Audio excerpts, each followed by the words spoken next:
This is the intro to World War I PowerPoint, mainly focusing on European causes. So we're going to first start off with the long-term impact of World War I. This slide, by the end of the unit, this will make a little more sense, but for the most part, World War I will link us up to World War II, Cold War, and numerous other issues like 9/11, genocide, and so on.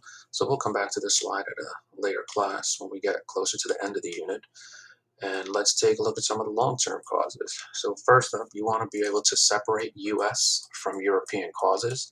And then you also want to make sure you know the difference between long-term and short-term. So the short-term causes for this, it's real simple, is going to be Ferdinand, and everything else is going to be a long-term. If I had to sum this up with one word, it would probably be competition, maybe even rivalry, but I'm just going to stick with competition since I said I'll just use one word.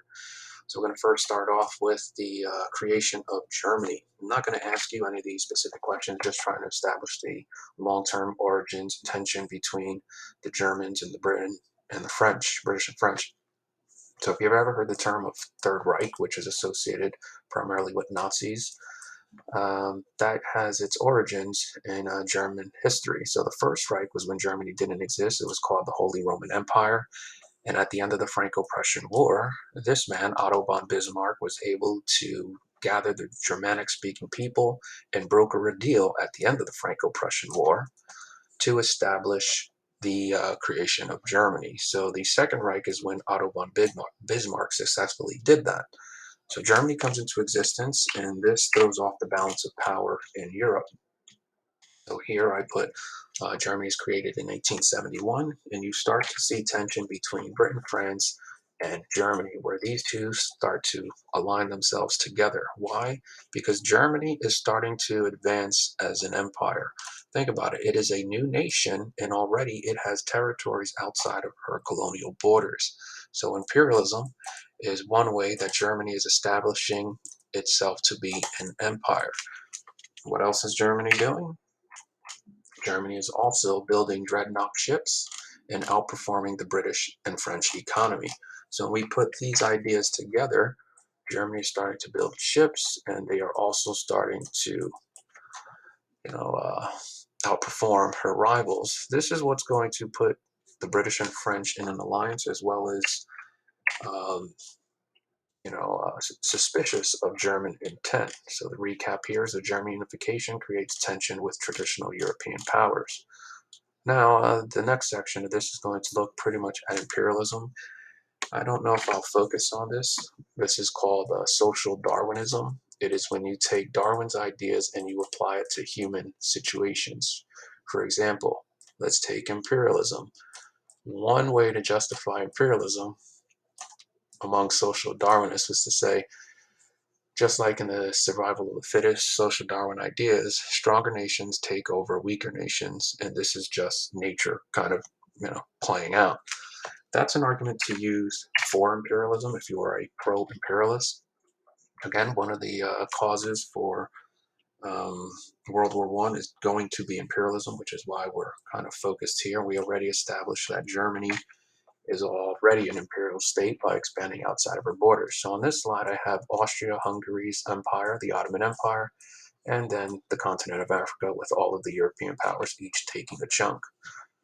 So there are four causes for World War I from a European perspective: the acronym MAIN, militarism, alliances, imperialism, and nationalism. These two are linked, and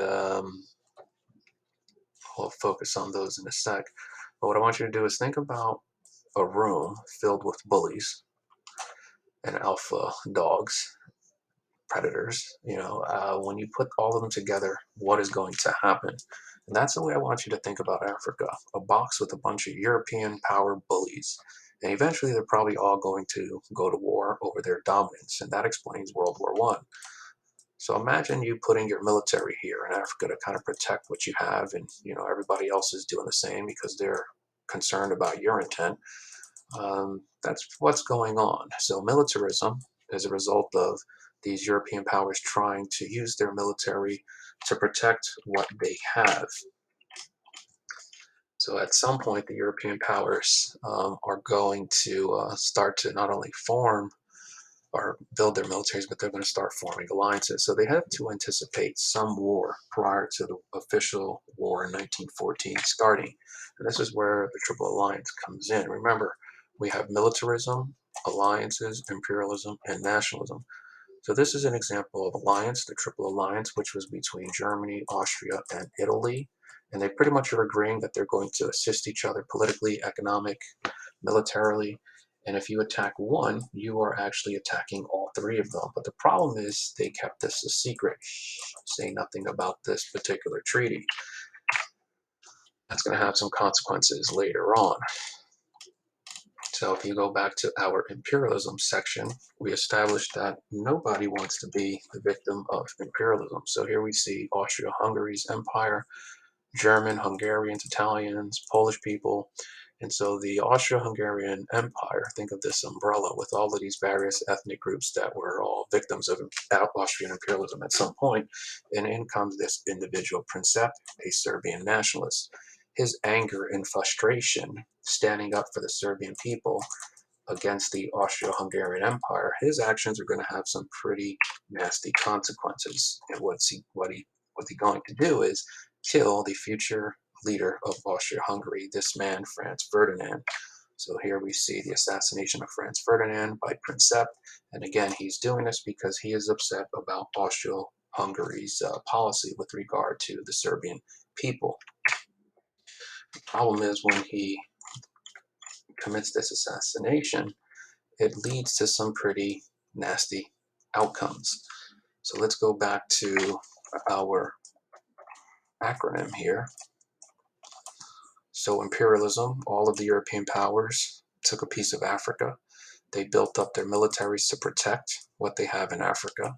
They also formed alliances, and as a result of nationalism, Ferdinand's assassination, Austria decides that they are going to wage all-out war on Serbia. Russia, feeling that they are going to stick up for the people of Serbia, decides that they are going to go to war with Austria. But because of the alliance system, they're not only going to war with Austria, they're also going to war with Germany. So Germany is going to declare war on Russia. Once that happens, France comes to the aid of her ally by declaring war on Germany. Before you know it, more powers are involved in this conflict. Belgium, which is on the border between France and Germany.